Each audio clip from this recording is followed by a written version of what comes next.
Episode 41 RG Penciptaan, ketemu lagi dengan Bang Ox. Jangan lupa like dan subscribe channel ini ya. Nyalakan lonceng notifikasi agar kamu tidak ketinggalan video-video terbaru dari Bang Ox. Silahkan menonton. Mata Qin Insue berkilat, dan dia dengan tenang menyerahkan kalung itu kepada pemandu belanja. Kemudian dia memasukkan tangannya ke dalam pakaian Shaoling dan mengeluarkan kartu ban kata sandinya 6 dan 9. Gesek kartu itu dan bungkus kalung itu untukku. Mendominasi, bangga, dan mulia, Qin Insue tampak seperti seorang ratu saat ini, memancarkan pesona yang tak terlukiskan, yang membuat semua orang di toko tercengang.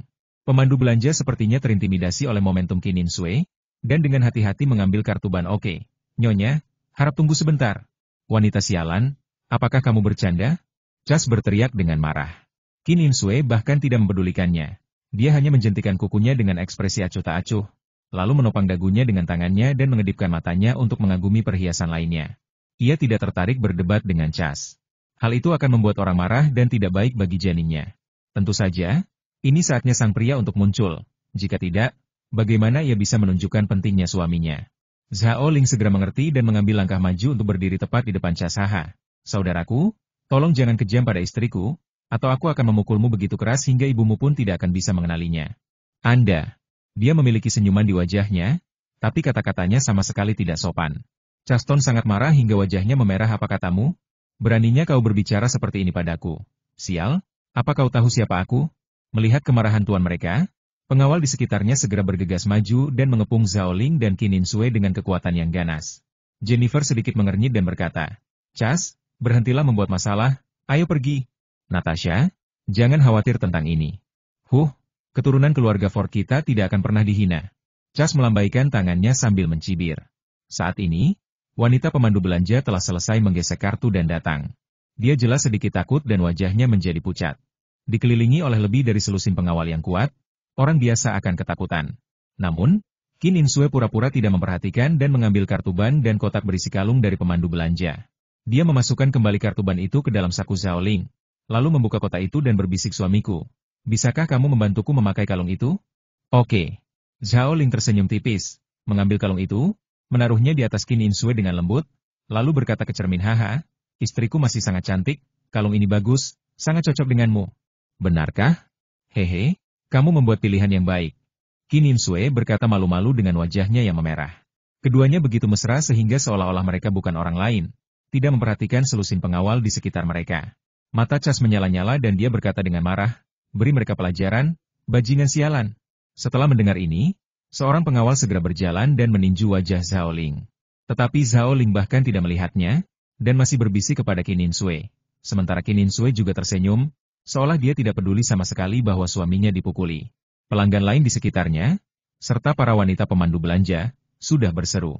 Pada saat ini, sosok samar tiba-tiba masuk dari luar toko dan berdiri tepat di depan Zhao Ling dan Qin Insue. Saat berikutnya, pengawal yang mengambil tindakan diusir. Dalam sekejap, semua orang tercengang, menatap kosong ke arah pria parubaya yang tiba-tiba muncul. Kamu, siapa kamu? Chas terkejut dan bertanya. Pria parubaya itu tampak kedinginan dan mengabaikannya. Dia hanya membungkuk kepada Zhao Ling dan berkata, Bos, apakah Anda perlu mengusir mereka? Baiklah, ayo kita singkirkan, agar tidak mempengaruhi suasana hatiku dan istriku. Zhao Ling melambaikan tangannya dengan tenang. Iya bos. Pria parubaya itu berbalik dan tanpa mengucapkan sepatah kata pun, dia mengambil pakaian Chas, mengangkatnya, dan berjalan keluar. Apa yang kamu lakukan? Turunkan aku. Sial, tahukah kamu siapa aku? Aku tuan muda keluarga Ford Amerika. Beraninya kamu melakukan ini padaku? Chas menjerit ngeri, memperlihatkan gigi dan cakarnya serta berusaha melepaskan diri.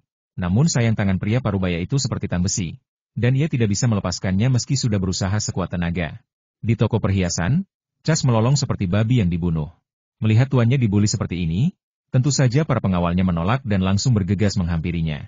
Tetapi pada saat ini, lebih dari selusin sosok muncul, dan di belakang setiap pengawal, seorang pria parubaya juga muncul. Kecuali penampilannya yang berbeda, wajahnya hampir tanpa ekspresi dan temperamennya dingin. Segera setelah itu, para pengawal itu diangkat oleh belasan pria parubaya seperti ayam dan berjalan keluar. Buk, buk, buk. Begitu mereka berjalan keluar toko perhiasan, ekspresi pria parubaya itu tetap tidak berubah, dan mereka melemparkan Chas dan lebih dari selusin pengawal ke tanah seolah-olah mereka sedang membuang sampah. Jennifer mengejarnya dan bertanya, Chas, kamu baik-baik saja? Tidak apa-apa. Sialan kau bajingan. Beraninya kau melakukan ini padaku? Cas melompat dengan marah, menunjuk ke seorang pengawal dan berteriak, ayo, panggil sekretaris Lee itu. Sialan, keluarga Ford kita di sini untuk berinvestasi, bukan untuk dihina. Jika dia tidak memberi saya apapun hari ini, saya dapat memberi Anda penjelasan yang memuaskan. Kota Chang'an tidak akan pernah bisa mendapatkan investasi 10 miliar itu. Mendengar ini, pengawal itu segera berbalik dan pergi, dan segera membawa seorang pria dan seorang wanita ke sana. Wanita itu berambut coklat dan sangat cantik, wajahnya agak mirip dengan Cas. Pria itu berambut hitam, berusia sekitar 30 tahun, dan berkewarganegaraan Cina. Dia seharusnya adalah sekretaris Lee yang disebutkan Cas. Tuan Cas, apa yang terjadi? Saya menemani Nona Linda memilih pakaian. Sekretaris Lee menghampiri Cas dan bertanya. Apa yang terjadi? Cas mencibir dan bertanya. Sekretaris Lee, mengapa wali kota Anda mengirim Anda ke sini? Sekretaris Lee tersenyum dan berkata, tentu saja saya sedang menghibur Tuan Cas dan Nona Linda. Mengapa Anda marah? Apakah saya melakukan sesuatu yang salah? Cas memandang dengan bangga ke toko perhiasan dan terus bertanya, hibur kami? Hah, izinkan saya bertanya. Apakah Anda, kota Chang'an, masih menginginkan 10 miliar yang diinvestasikan oleh keluarga Ford kami? Itu tergantung apa yang Anda katakan. Keluarga Ford bisa datang untuk berinvestasi, yang akan sangat bermanfaat bagi kota Chang'an kita. Bagaimana mungkin kami tidak menginginkannya? Tuan Cas, katakan saja jika Anda ingin mengatakan sesuatu. Jika saya tidak memperlakukan Anda dengan baik, kembalilah ke wali kota. Anda tidak akan bisa mengampuni saya. Sekretaris Lee berkata sambil meringis. Dia benar-benar tidak tahu mengapa Tuan Cas marah. Tetapi jika dia punya uang, dialah bosnya, dan dia benar-benar tidak berani membuat masalah dengan pihak lain. HMPH, investasi dari keluarga Ford kami bukanlah sesuatu yang bisa Anda minta begitu saja jika Anda menginginkannya. Kami memiliki standar inspeksi sendiri. Misalnya, situasi keamanan publik di kota Chang'an membuat saya sangat tidak puas. Cas berkata dengan marah, baru saja, saya ingin membelikan kalung untuk Nona Natasha. Tetapi tanpa diduga, saya diusir dari toko oleh sekelompok gangster. Bagaimana pendapat Anda tentang masalah ini? Apa? Kamu terlalu berani. Siapa yang begitu sombong? Apakah ini melanggar hukum? Sekretaris Lee sangat marah. Investasi 10 miliar bukanlah sesuatu yang bisa Anda tarik begitu saja. Untuk 10 miliar keluarga Ford, wali kota harus menggunakan otaknya dan tidak akan pernah membiarkan sabotase. Jadi jika dia mengacaukan masalah ini hari ini, wali kota pasti tidak akan tenang. Memikirkan hal ini, api di hatinya berkobar, dan dia segera menoleh untuk melihat ke dalam toko perhiasan. Siapa yang berani merajalela di kota Chang'an? Melihat ke beberapa pria paruh baya, Sekretaris Lee melihat seorang pria dan wanita di toko. Laki-laki itu kelihatannya biasa saja, tidak ada yang aneh. Namun ketika melihat perempuan itu, Sekretaris Lee sempat kebingungan sesaat, lalu wajahnya tiba-tiba berubah liar. Basis penelitian ilmiah dinasti Tang yang makmur terletak di pegunungan Qinling di kota Chang'an. Sebagai Sekretaris Lee yang terlibat dalam pemerintahan kota Chang'an, bagaimana mungkin dia tidak mengenal Qin Ninsui? Bibi ini bukan hanya presiden pangkalan penelitian ilmiah Sheng Tang, tetapi juga istri Zhao Ling, orang nomor 1 di dunia. Siapa yang berani menyinggung seseorang dengan status seperti itu? Ya Tuhan, siapa yang bisa diajak main-main oleh Cas ini? Kenapa dia harus main-main dengan bibi ini? Apalagi kamu? Bahkan seluruh keluarga Ford tidak mampu macam-macam dengannya. Sekretaris Lee sekarang siap untuk menghancurkan Cas sampai mati. Untungnya, Zhao Ling mengubah penampilannya dan dia tidak dapat mengenalinya. Jika tidak, dia mungkin ketakutan dan jatuh. Cas belum menyadari sesuatu yang aneh pada Sekretaris Lee. Dia menunjuk dengan bangga ke toko perhiasan dan berkata dengan arogan, Sekretaris Lee, kedua orang itu tidak masuk akal bagi saya. Tolong segera tangkap dan interogasi mereka. Saya pikir mereka sama sekali bukan orang yang baik. Tetapi Sekretaris Lee terbatuk ringan dan berkata, baiklah, Tuan Cas, saya pikir lebih baik melupakan masalah ini. Lagi pula, Anda tidak terluka sama sekali, jadi Anda harus berbelas kasih dan berbelas kasihan. Apa katamu? Cas memandang Sekretaris Lee dengan tidak percaya seolah dia baru saja melihat hantu. Apakah otakmu sudah terbakar? Tahukah kamu apa yang kamu bicarakan? Apakah kamu masih menginginkan investasi dari keluarga Ford kita? Sekretaris Lee melirik ke toko. Tanpa izin, dia tidak akan pernah berani mengungkapkan identitas Qin Ninsui kepada Cas, jadi dia hanya bisa mendecakkan bibirnya dan berkata tanpa daya, Tuan Cas, jika keluarga Ford Anda benar-benar jika Anda ingin berinvestasi, Chang kami, sebuah kota menyambutnya dengan kedua tangan. Jika Anda menarik investasi Anda hanya karena beberapa konflik sepele, saya pikir Anda tidak memiliki ketulusan, jadi biarkan saja. Apa? Cas tertegun dan berteriak, Sekretaris Lee, apakah Anda sudah bangun? Beraninya Anda mengatakan hal seperti itu? Ini adalah investasi 10 miliar. Beraninya Anda melakukannya untuk wali kota Anda? Putuskan. Saya yakin setelah memahami sebab dan akibat, Wali kota akan menyetujui keputusan saya hari ini. Wajah Sekretaris Li terdiam. 10 miliar memang banyak, tetapi dibandingkan dengan pangkalan penelitian ilmiah Shengtang, itu bahkan tidak setetes pun ember. Sejak Shaoling membangun pangkalan penelitian ilmiah dinasti Tang di pegunungan Qinling, seberapa besar manfaatnya bagi kota Chang'an? Sekretaris Li benar-benar tidak dapat menghitung angka spesifiknya, dia hanya mengetahui bahwa karena adanya pangkalan penelitian ilmiah Shengtang, semakin banyak orang memilih untuk berinvestasi di kota Chang'an. Selain itu, pangkalan penelitian ilmiah Shengtang terus mengekspor teknologi produk berteknologi tinggi dan bekerja sama dengan perusahaan lain untuk mengembangkannya. Sebagian besar perusahaan ini telah mendirikan kantor pusatnya di kota Chang'an, yang juga telah menciptakan infrastruktur besar untuk Chang'an pemerintah kota, perpajakan dan kinerja politik. Selain itu, perpajakan dan investasi ada di satu sisi. Nilai yang lebih besar dari pangkalan penelitian ilmiah Shengtang sebenarnya adalah pengaruhnya. Selama masih ada, kota Chang'an akan menjadi inti ilmu pengetahuan dan teknologi di seluruh dunia. Inilah yang paling dihargai oleh pemerintah. Oleh karena itu, Sekretaris Li berani mengatakan 10.000% bahwa jika wali kota mengetahui bahwa Chas telah menyinggung Qin Inshui, dia pasti akan memiliki sikap yang sama dengannya dan ingin membunuh Chas. Chas marah dengan sikap Sekretaris Li dan berteriak sialan. Beraninya kamu menghina keturunan keluarga Ford kami seperti ini? Hah? Kamu akan menanggung akibatnya. Jangan pernah berpikir untuk mendapatkan investasi sepeser pun dari keluarga Ford di kota Chang'an. Kita berjalan. Begitu dia selesai berbicara, dia berbalik dan pergi.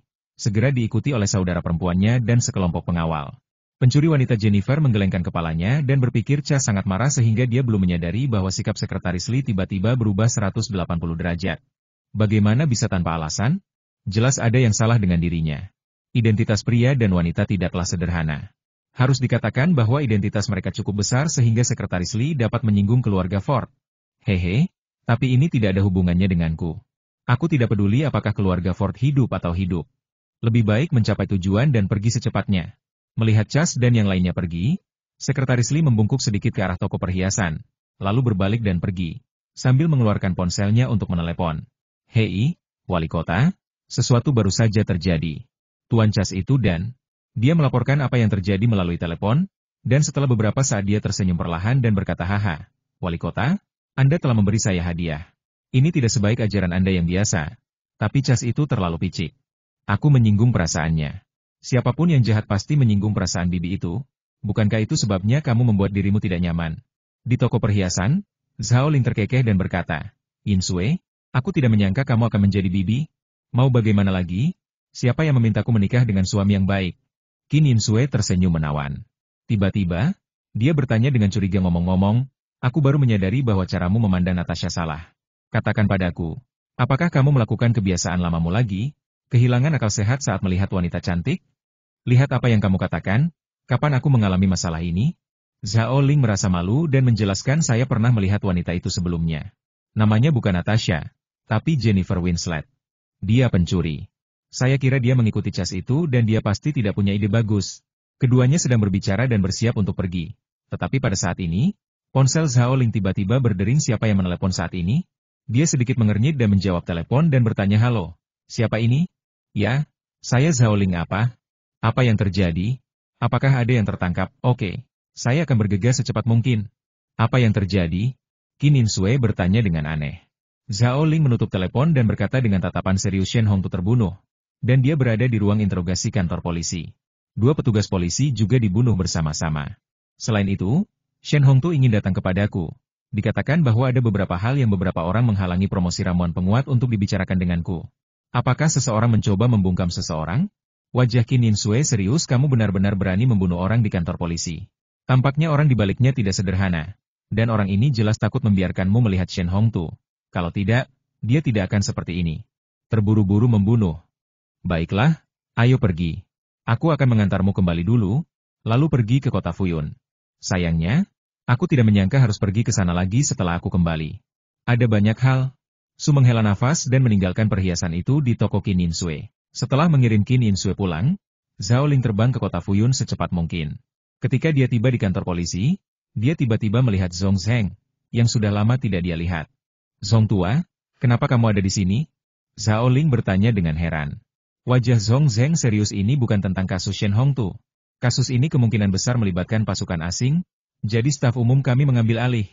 Zhao Ling mengangguk, apakah ada petunjuk? Saya mendengar bahwa Shen Hongtu dibunuh di ruang interogasi. Apakah video pengawasan menangkap penampakan pelakunya?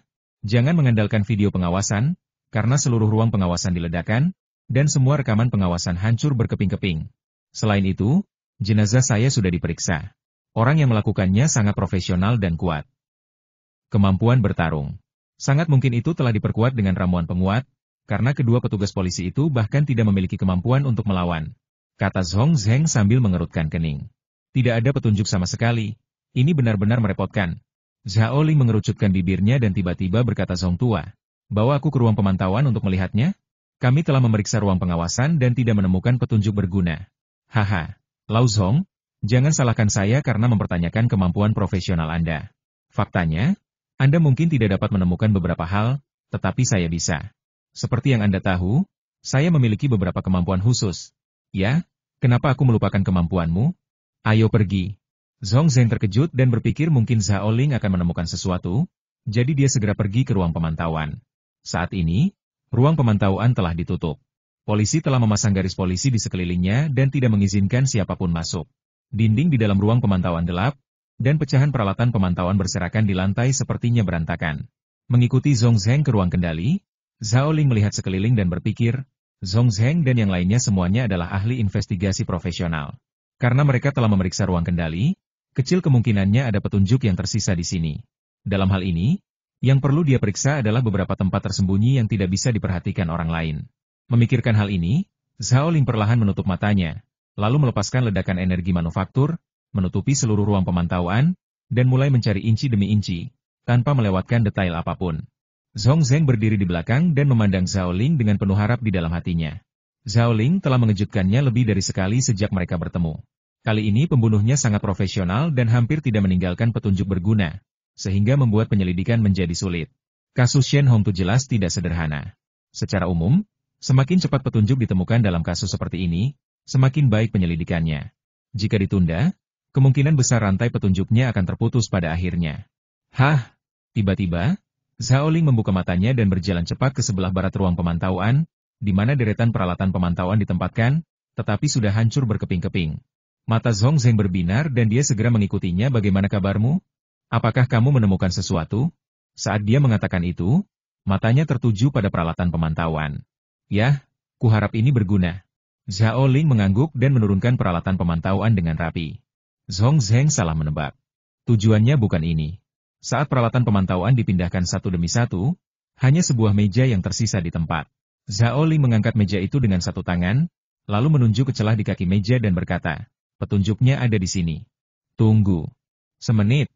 Dengan pemikiran di dalam hatinya, energi kreatif melonjak, dan retakan di kaki meja langsung membengkak, memperlihatkan pecahan logam seukuran kuku kecil di dalamnya.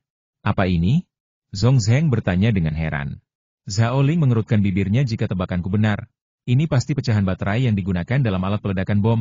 Baik itu bom waktu atau bom yang dikendalikan dari jarak jauh, perangkat pengaktifnya memerlukan baterai untuk mendukung pengoperasiannya. Dan ketika baterai dipasang, sidik jari mudah tertinggal. Namun, begitu bomnya meledak, semua komponen akan hancur, tidak terkecuali sidik jari, sehingga pembunuh profesional pun umumnya tidak mempedulikan hal ini. Benar saja, Zhong Zheng sedikit mengernyit dan berkata, Anda ingin menemukan sidik jari pada pecahan ini? Saya khawatir ini akan sulit. Seluruh baterai hancur menjadi pecahan seperti itu, dan sulit untuk mempertahankan sidik jari pada suhu setinggi itu. Zhao Ling sedikit tersenyum. Itu belum tentu benar.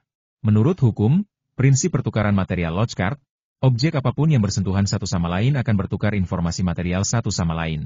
Ini adalah hukum yang tidak bergantung pada manusia. Edmond Lochart adalah seorang ilmuwan investigasi Prancis terkenal di awal abad ke-20. Dia menyusun sebuah buku berjudul Kursus Investigasi Kriminal, di mana dia mengusulkan sebuah prinsip yang disebut hukum prinsip pertukaran material Lochart. Sesuai dengan uraian asas ini, ketika penjahat melakukan kejahatan pasti akan bertukar informasi material dengan benda yang bersentuhan dengannya, meninggalkan petunjuk seperti sidik jari, jejak kaki, dan jejak yang disebabkan oleh alat kejahatan, atau memar, cakaran, DLL akibat perkelahian. Selain itu, penjahat juga dapat mengalami kerontokan rambut dan ketombe, keringat, minyak permukaan tubuh dan sekret lainnya, atau serat pakaian dan debu yang menempel, atau bahkan pertukaran bau yang dikeluarkan oleh tubuh manusia atau benda, seperti parfum atau furnitur. Semua itu merupakan petunjuk untuk melacak pelakunya. Di permukaan, Sidik jari pada pecahan baterai tersebut sepertinya sudah hancur, namun nyatanya masih ada bekas yang tertinggal. Hanya saja sarana teknologi biasa tidak bisa dijadikan petunjuk ke penyelidikan.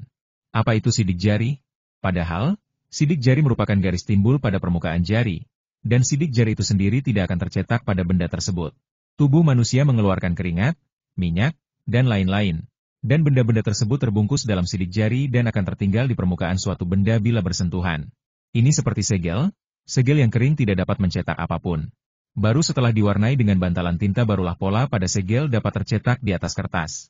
Oleh karena itu, sidik jari setara dengan segel, dan keringat, minyak, DLL setara dengan bantalan tinta. Keringat, minyak, DLL. Sebenarnya adalah zat, dan juga tersusun dari molekul.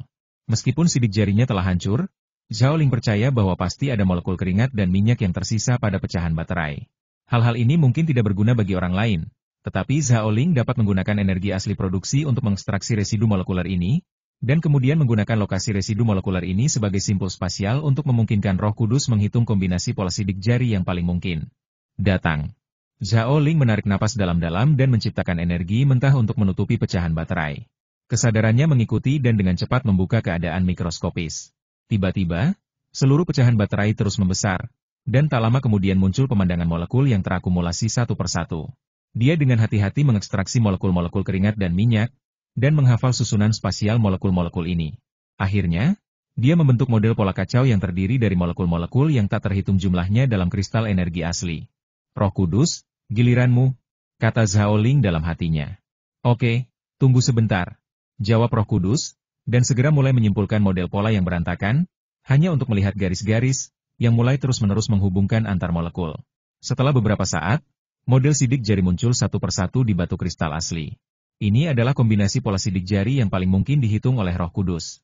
Di ruang pemantauan, Zhao Ling menutup matanya dan tetap diam, sementara Zhong Zheng menunggu dengan cemas. Sekitar 10 menit berlalu, dan tiba-tiba, Zhao Ling membuka matanya. Bagaimana kabarmu? Apakah kamu punya petunjuk? Zhong Zheng langsung bertanya. Ya, tunggu sebentar. Zhao Ling mengangguk, segera meletakkan meja, dan merentangkan tangannya. Saat energi manufaktur melonjak, selembar kertas putih tiba-tiba muncul di tangannya, dan kemudian 7 sidik jari yang jelas muncul di kertas putih tersebut. Zhao Ling menyerahkan kertas kosong itu kepada Zhong Zheng dan berkata, Zhong Tua, tolong periksa ke-7 sidik jari ini. Salah satunya pasti milik si pembunuh. Benarkah atau tidak? Zhong Zheng bertanya dengan curiga. Namun, meski ragu, Zhong Zheng tetap mengeluarkan ponselnya, memindai ke-7 sidik jari, dan kemudian menggunakan perangkat lunak untuk mencari catatan sidik jari internal para penjahat. Sambil menunggu, Zhong Zheng bertanya dengan ekspresi aneh di wajahnya, apakah ini akan berhasil? Maksudku, Zhao Ling, apakah kamu membodohiku? Terlalu misterius untuk mendapatkan 7 sidik jari dengan santai? Hei, Zhong Tua, tunggu dan lihat saja. Zhao Ling menyeringai, menunjukkan gigi putihnya. Misterius, gumam Zhong Zheng. Didi. Tiba-tiba, telepon berdering dengan pesan pengingat. Zhong Zheng segera menunduk dan berkata dengan heran, benarkah itu ada? Kamu benar-benar hebat. Coba saya lihat sidik jari siapa miliknya? Hei, sebenarnya orang ini. Siapa itu? Zhao Ling sedikit mengernyit. Zhong Zheng menyerahkan ponselnya, nama kode orang ini adalah Viper. Tidak ada yang tahu nama aslinya. Dia adalah salah satu pembunuh top di dunia saat ini. Dia dikenal karena metode kejam dan tindakan rahasianya. Dia melakukan tugas seperti seekor ular berbisa dan menggunakan sembunyi-sembunyinya untuk bersembunyi. Dia pada dasarnya tidak terlihat dan dapat membunuh dengan satu pukulan. Jadi dia memiliki nama kode ini. Tingkat keberhasilan misinya lebih dari 95%, dan dia adalah pembunuh yang sangat menakutkan. Zhao Ling mengambil ponselnya dan melihat foto di atas, dan menemukan bahwa ular berbisa itu adalah seorang pria kulit putih berusia di bawah 40 tahun, dengan penampilan biasa dan sikap yang sangat baik. Sekilas, pria ini terlihat seperti paman tetangga yang baik hati. Sulit untuk mengasosiasikannya dengan pembunuh top dunia. Menakutkan jika dipikir-pikir. Begitu orang seperti itu mendekati targetnya, siapa yang benar-benar akan waspada terhadapnya? Bagaimana kamu akan memeriksanya? Zhao Ling bertanya. Sekarang dia punya target yang jelas, lebih mudah ditangani. Meski dia bisa meledakkan ruang pengawasan kantor polisi, dia tidak bisa menghilangkan video pengawasan di mana-mana. Zhong Zheng mencibir dan segera berkata kepada bawahan di sebelahnya, Xiao Liu. Segera hubungi pusat komando dan kendali lalu lintas dan minta mereka mengeluarkan video pengawasan di semua jalan dekat cabang Kiaoxi hari ini. Kami akan segera ke sana. Zhao Ling mengangguk setuju. Ada kamera di mana-mana akhir-akhir ini. Ular berbisa dapat menghancurkan ruang pengawasan di kantor polisi, tetapi tidak mungkin menghancurkan semua kamera pengintai di sekitar kantor polisi. Semua orang buru-buru meninggalkan kantor polisi dan segera sampai di pusat komando dan pengendalian lalu lintas kota Fuyun. Di aula, terdapat beberapa layar besar yang tergantung di dinding, yang menampilkan kondisi lalu lintas secara real-time di jalan-jalan utama. Tonton saja videonya setelah ledakan. Jangka waktu itu adalah kuncinya. Zhong Zheng mengangguk ya. Penjahat biasanya berhati-hati sebelum melakukan kejahatan, tetapi begitu kejahatan berhasil, mereka akan santai dan mengungkap kekurangan mereka. Menurut psikologi, ini adalah masalah umum di antara manusia. Sulit untuk dihindari. Lagi pula, kesuksesan selalu membuat orang merasa bangga dan malas. Orang yang bertanggung jawab atas pusat kendali segera memerintahkan pisahkan layar kedua dan mulai putar video cabang Kiaosi setelah ledakan. Operator dengan cepat mengetikkan perintah pada keyboard, dan segera layar nomor 2 terbagi menjadi lebih dari 10 bagian, di mana situasi cabang Kiaosi dan jalan-jalan sekitarnya muncul. Tiba-tiba, seluruh layar bergetar, dan sebuah jendela di gedung kantor cabang Kiaosi tiba-tiba meledak, kaca jatuh, dan bola api merah keluar dari jendela. Terlihat dari gambar bahwa semua orang di jalan sekitar dibuat khawatir dengan ledakan tersebut dan langsung panik. Petugas polisi di cabang Kiaosi bergegas ke gedung kantor untuk memeriksa situasi. Semua orang menatap gambar di layar dengan cermat. Setelah beberapa saat, seorang pria dengan perilaku aneh menarik perhatian Zhao Ling dan yang lainnya. Saya melihat bahwa ini adalah seorang polisi. Sementara yang lain bergegas masuk ke gedung kantor, polisi ini keluar dari gedung kantor, lalu berjalan keluar dari cabang Kiaosi dengan megah, menghentikan taksi di jalan, dan pergi. Perbesar gambar orang itu. Perintah Zhong Zheng. Dan operator segera mengetik perintahnya. Melihat wajah pria itu membesar, Zhong Zheng membandingkan foto-foto di ponselnya dan akhirnya memutuskan bahwa pria tersebut adalah viper pembunuh top dunia. Ternyata dia sebenarnya berpura-pura menjadi polisi. Awalnya, tindakan viper sempurna. Biasanya, mustahil bagi polisi untuk menentukan identitasnya begitu cepat. Sayangnya, dia sangat tidak beruntung sehingga secara tak terduga dia bertemu dengan Zhao Ling, yang mampu memulihkan identitasnya dari pecahan baterai yang meledak datang. Orang ini cukup pintar, dan dia sebenarnya mencoba bermain-main dengan orang lain. Zhao Ling mengerucutkan bibirnya dan berkata, ikuti taksi itu dan lihat kemana dia pergi. Di bawah kendali operator, layar sekali lagi digabungkan menjadi 6 gambar, menunjukkan berbagai persimpangan yang dilalui taksi Viper. Saya melihat bahwa setelah taksi keluar dari satu layar, ia akan segera memasuki layar lainnya. Pergantian yang terus-menerus ini membuat taksi tetap terlihat oleh semua orang. Sekitar 12 menit kemudian, taksi akhirnya berhenti di pintu masuk kawasan perumahan bernama Komunitas King Shui, dan kemudian ular berbisa itu turun dari mobil. Sepertinya dia pergi ke Komunitas King Shui. Tiba-tiba seorang polisi berkata, tidak mungkin. Zhao Ling menggelengkan kepalanya. Orang ini sangat berhati-hati. Saya kira Komunitas King Shui hanyalah tipuan. Tujuannya seharusnya tidak di sini. Segera setelah dia selesai berbicara, dia melihat di gambar bahwa ular berbisa itu tidak memasuki Komunitas King Shui, tetapi berjalan ke utara di sepanjang jalan. Sekitar 15 menit kemudian, sebuah toilet umum muncul di pinggir jalan, dan kemudian ular berbisa itu berjalan langsung ke toilet di antara. Operator mulai memajukan layar dengan cepat. 1 menit, 2 menit, 5 menit, 10 menit, 20 menit berlalu, tetapi ular berbisa itu tidak pernah keluar. Tidak, putar ulang adegannya. Orang ini tidak pergi ke toilet, tapi menyamar di toilet. Zhong Zheng bereaksi dan segera memesan. Adegan itu berulang-ulang, dan semua orang menatap tajam ke semua orang yang masuk dan keluar toilet. Kali ini kurang dari 5 menit kemudian, mata Zhao Ling tiba-tiba berbinar dan dia berteriak lihat wanita yang baru saja keluar. Jika tebakanku benar, dia pasti ular berbisa. Semua orang segera melihat lebih dekat dan melihat bahwa dia adalah seorang wanita paruh baya yang mengenakan gaun mewah. Dia memiliki syal di kepalanya dan kacamata hitam besar di hidungnya. Di permukaan, sepertinya tidak ada yang aneh dari wanita ini kecuali dia agak centil. Namun jika diperhatikan lebih dekat, Anda akan menemukan bahwa wanita ini lebih tinggi dari wanita pada umumnya, dengan bahu lebih lebar, lengan dan paha lebih tebal, dan tampaknya lebih kuat. Semua ini sampai batas tertentu, ini menunjukkan bahwa ini adalah laki-laki. Orang ini sangat berhati-hati. Zhong Zheng memuji. Wanita yang menyamar sebagai ular berbisa kembali memanggil taksi. Setelah sekitar setengah jam, dia akhirnya sampai di Bandara Internasional Kota Fuyun. Bandara ini terletak di pinggiran Kota Fuyun. Kamera di sini tidak sepadan di perkotaan, dan terdapat ladang tanaman di kedua sisi jalan. Benar saja, setelah ular berbisa itu turun dari mobil di pinggir jalan, ia langsung menghilang ke ladang tanaman di sebelahnya. Bisa dibayangkan ia pasti sedang berada di ladang tanaman saat ini, menyamar lagi, lalu kabur di ladang lain penampilan. Hilang. Zhao Ling sedikit mengernyit tetapi kedatangannya ke bandara seharusnya tidak ditutup-tutupi. Alasan mengapa dia mengubah penampilannya lagi hanya untuk berhati-hati. Jadi dia mungkin telah melewati ladang tanaman dan menuju ke bandara. Aku pikir juga begitu. Zhong Zheng mengangguk dan segera memerintahkan Xiao Liu. Periksa untukku semua penerbangan yang lepas landas dari Bandara Internasional Fuyun dalam waktu 1 jam. Fokus pada penerbangan internasional, dan periksa juga semua informasi penumpang yang naik selama periode ini. Dan bawa mereka kembali berikan padaku video pengawasan dari bandara. Ya, Zhong Tou. Xiao Liu segera berlari keluar. Seorang agen muda di sebelahnya bertanya jam. 1 jam terlalu singkat bukan? Mungkin Viper belum naik pesawat dan dia sedang menunggu penerbangan berikutnya? Zhong Zheng mendengus, saya biasanya mengajari Anda cara menggunakan otak Anda sendiri untuk berpikir. Jika Anda tidak dapat memahaminya hari ini, Anda tidak diperbolehkan makan mangkuk makan malam.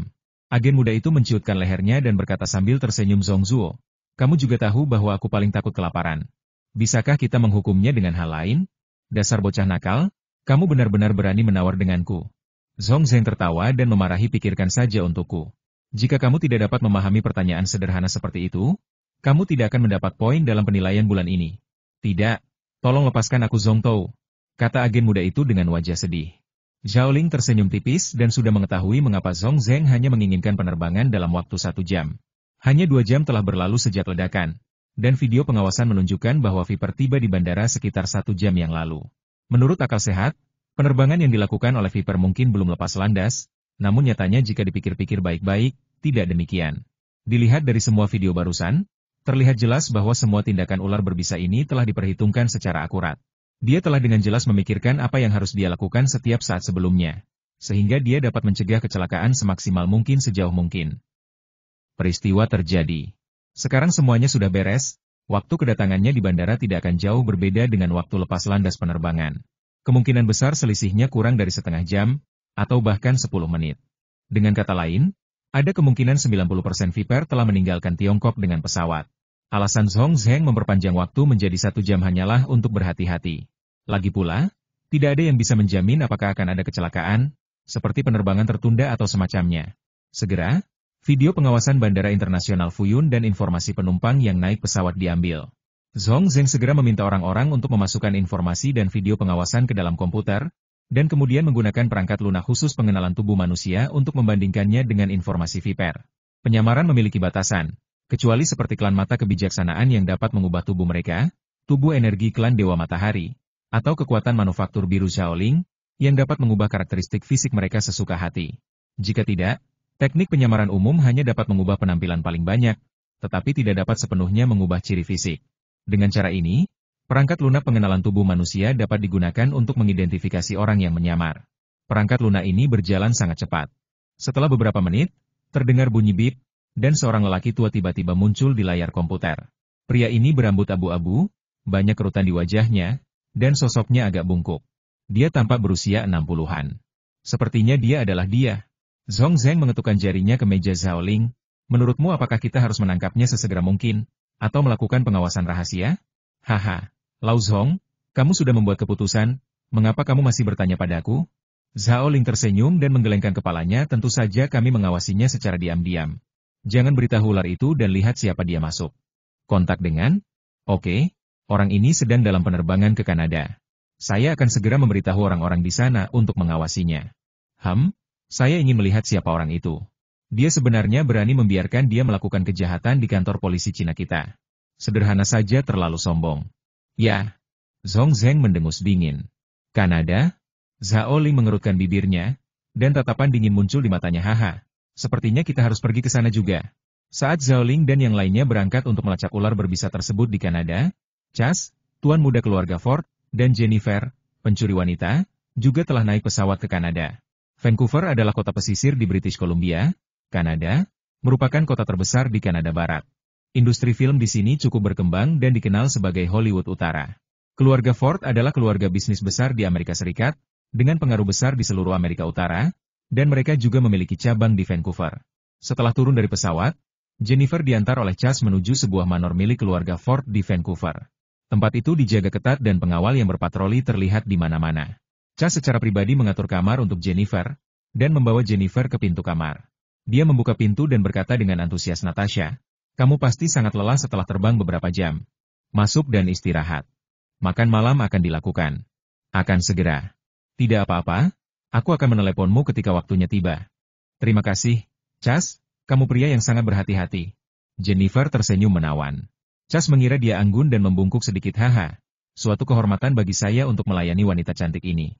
Natasha, apa yang ingin kamu makan malam ini? Saya akan meminta dapur menyiapkannya untuk Anda. Apakah hanya kita berdua yang makan malam ini? Ya, adikku punya tempat tinggal sendiri. Dan dia tidak ingin aku, adikku, mengganggu kehidupan indahnya. Kalau begitu, Jennifer sepertinya sudah mengambil keputusan yang kuat dan berkata dengan malu-malu. Chas, karena kita hanya berdua di malam hari, kenapa kamu tidak memindahkan makan malam ke kamarku saja? Apa? Chas tertegun. Kebahagiaan sepertinya datang terlalu tiba-tiba. Dia telah mengejar wanita ini akhir-akhir ini. Meskipun tampaknya sikap wanita itu telah melunak, dia masih jauh dari kata setuju dengannya. Awalnya, dia sudah tidak sabar lagi dan siap menggunakan berbagai cara untuk mendapatkan wanita ini. Tapi bagaimana situasinya sekarang? Wanita ini sebenarnya mengundangnya untuk makan malam bersamanya di kamarnya. Ya Tuhan, ini bukan lagi sebuah isyarat, tapi rayuan penuh. Ketika tiba saatnya seorang pria dan seorang wanita sendirian, dan mereka berhubungan seks, sudah pasti sesuatu akan terjadi. Sepertinya pesona tuan mudaku sangat kuat. Aku telah menaklukkan wanita ini. Saatnya memetik buah kemenangan malam ini. Hahaha. Chas tertawa terbahak-bahak di dalam hatinya, dan matanya tidak bisa menahan untuk tidak melihat tubuh halus Jennifer. Wanita ini memang cantik, dan penampilannya yang seksi membuatnya mengibarkan benderanya tinggi-tinggi hanya dengan berdiri di sana. Dia menekan kegembiraan di dalam hatinya dan tersenyum cepat. Oke, ini mimpiku untuk makan malam bersamamu, Natasha. Kalau begitu sampai jumpa malam ini. Baiklah, aku akan menunggumu. Jennifer menggigit bibirnya dengan menggoda, yang langsung membuat mata Chas melotot, lalu dia menutup pintu dengan lembut. Chas mengayunkan tinjunya kuat-kuat keluar pintu, dan kegembiraannya terlihat jelas berkas seksual malam ini telah menjadi kenyataan. Gaga, pesona wanita ini sangat sulit untuk ditolak. Mungkin aku harus lebih baik hati dan bersenang-senang lebih banyak. Akankah dia perlu mencampakkannya? Sayang sekali Zhao Ling tidak ada di sini. Kalau tidak, dia akan memberitahu Chas dengan nada serius kebahagiaan seksual? Anak yang malang, kamu terlalu memikirkannya. Kamu diundang ke kamarnya oleh seorang pencuri. Yang ingin kamu lakukan bukanlah mengalami mimpi erotis, tapi hubungi polisi sesegera mungkin. Waktu berlalu dengan cepat. Saat matahari bersembunyi di balik ufuk barat, seluruh dunia tiba-tiba menjadi gelap. Saat ini, Chas memimpin beberapa pelayan dan mendorong kereta makan ke pintu Jennifer. Turun, jangan ganggu aku jika tidak ada urusan penting. Chas melambai pada beberapa pelayan untuk turun, lalu merapikan pakaiannya dan mengetuk pintu dengan sopan sial. Dang, pintunya belum tertutup, masuklah. Teriakan Jennifer terdengar dari dalam. Ahem.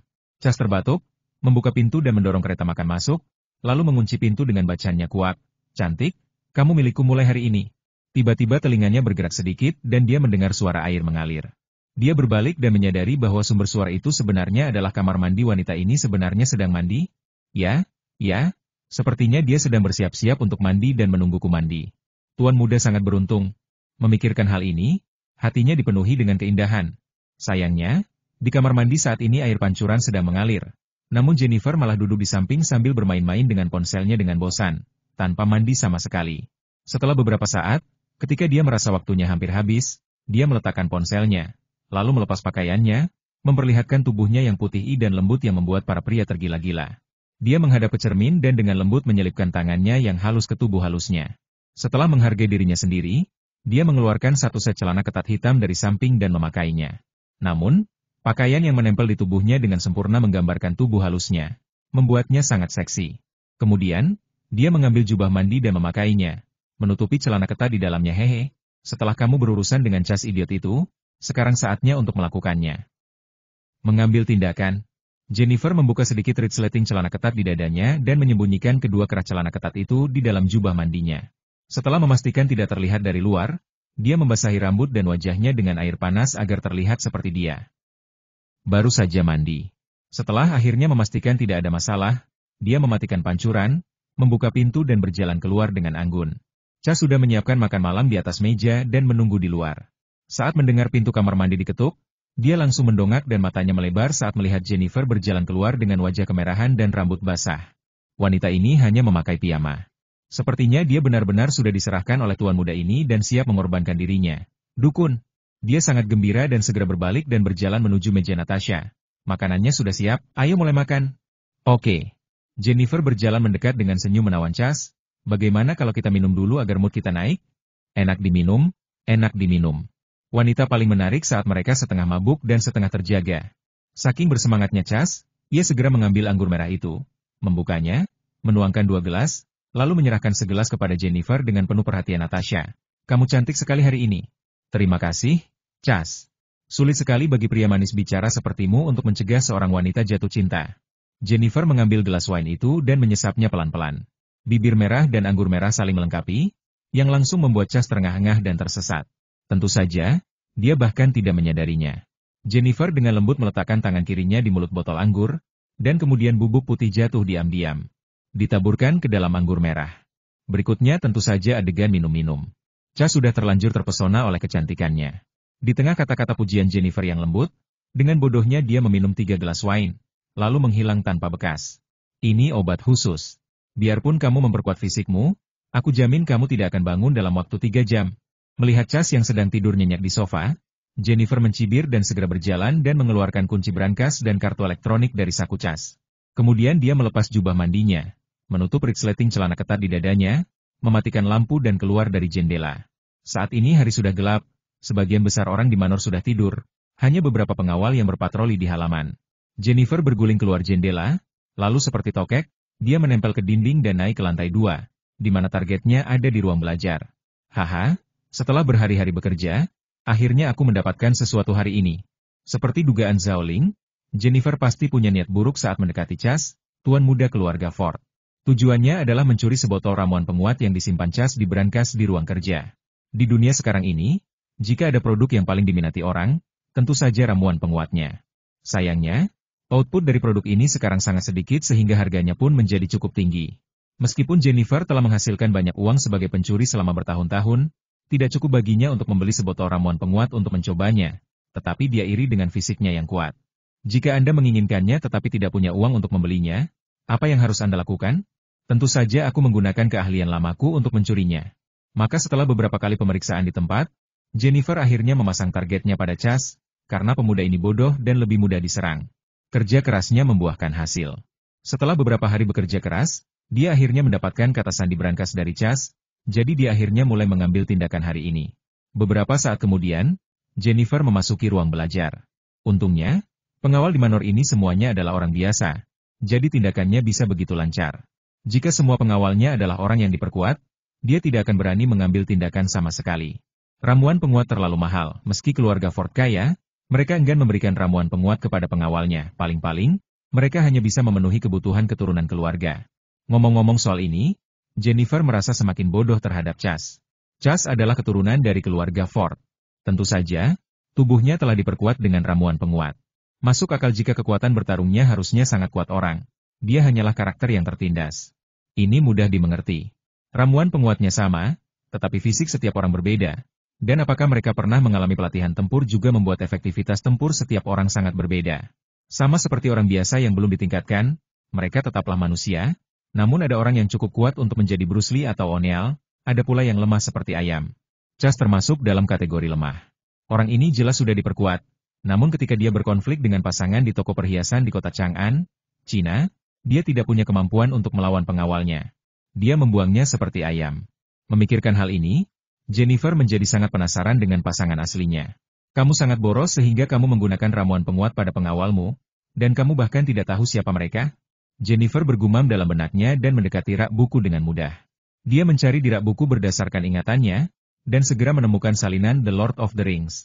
Ini adalah mahakarya fantasi barat yang ditulis oleh Tolkien, seorang profesor di Universitas Oxford di Inggris sastra fantasi modern dan telah dipuji oleh banyak orang. Ini sangat populer sehingga telah dibuat ulang menjadi film dan terkenal di seluruh dunia. Namun saat ini, Jennifer tidak mempedulikan pengaruh buku ini, dia mengeluarkan The Lord of the Rings dan beberapa buku di sekitarnya, dan melihat celah kecil muncul di dalam rak buku. Kemudian dia mengeluarkan kartu elektronik dari sakunya dan memasukkannya ke dalam celahnya. Tiba-tiba terdengar suara klik, dan seluruh rak buku dengan lembut dipindahkan ke samping, memperlihatkan brankas yang tertanam di dinding. Hehe, akhirnya aku bisa memperkuatnya. Jennifer tersenyum tipis, segera mengeluarkan kunci dari sakunya, memasukkannya ke dalam brankas, lalu memasukkan password pada keyboard numerik di sebelahnya.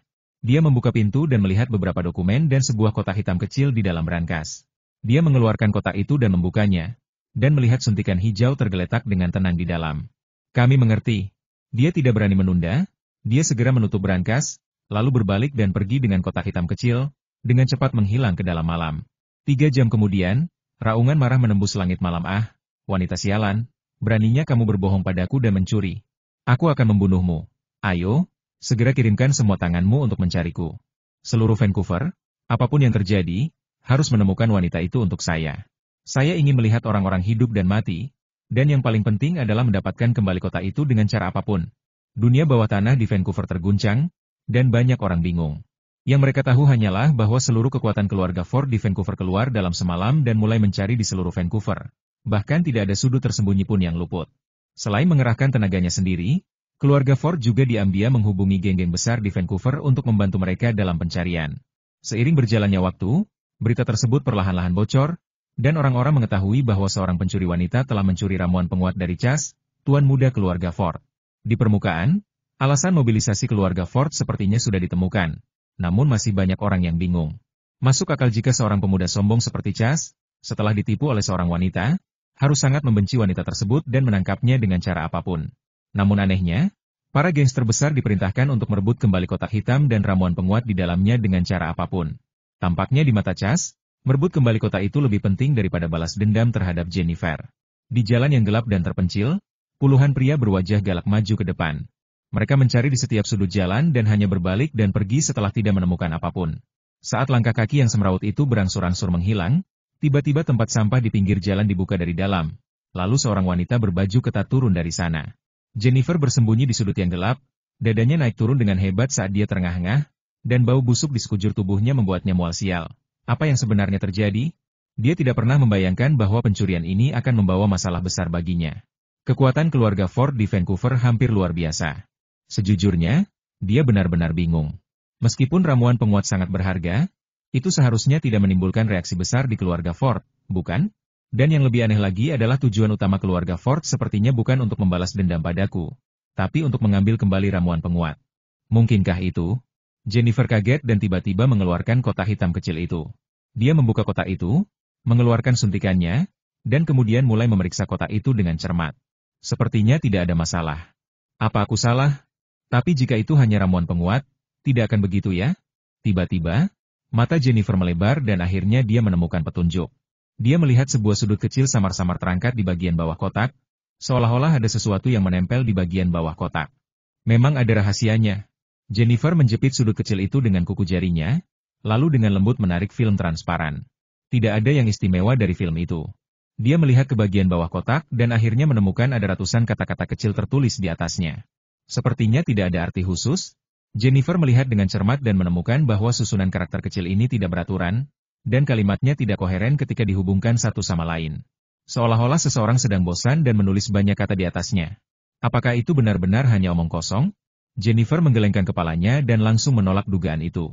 Coba pikirkan, siapa yang akan bosan dan menulis banyak omong kosong di tempat rahasia seperti itu? Apalagi jika itu benar-benar tidak ada artinya.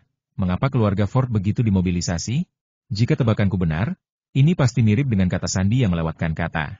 Hanya dengan mendapatkan kata sandi yang sesuai kita dapat membaca arti tersembunyi dari kata-kata ini. Jennifer sedikit mengernyit, memikirkan apa yang harus dilakukan sekarang. Jika memungkinkan, dia akan dengan senang hati mengembalikan kotak itu kepada keluarga Ford dengan imbalan keselamatannya sendiri.